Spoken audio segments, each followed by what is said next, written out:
যেদিন ফজরের জামাতের দৃশ্য আর জুমার নামাজের দৃশ্য একরকম হয়ে যাবে, ওই দিনই বাংলাদেশে ইসলাম কায়েম হয়ে যাবে।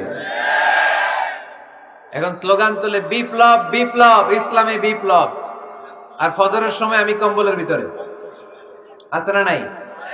কোনো বিপ্লব হবে না। ফজরের নামাজ জামাতে পড়ুন, সকালটারে বরকতময় করে দিবে কে?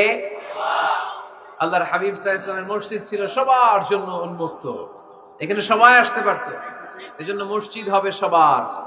আমরা মসজিদের আবাদকারী হতে চাই।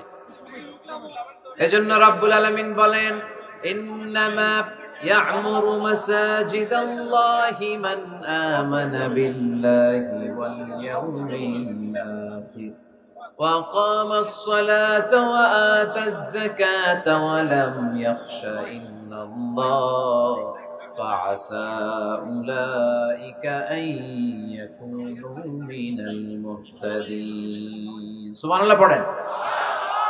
রব্বুল আলামিন বললেন, মসজিদের আবাদকারী হবে তারা যারা আল্লাহর প্রতি ঈমান আনে, আখিরাতের প্রতি ঈমান আনে, যারা সালাত কায়েম করে, যারা যাকাত আদায় করে, যারা দুনিয়ার কাউকে ভয় পায় না, ভয় পায় একজনকে। চিল্লায় বলেন তিনি কে?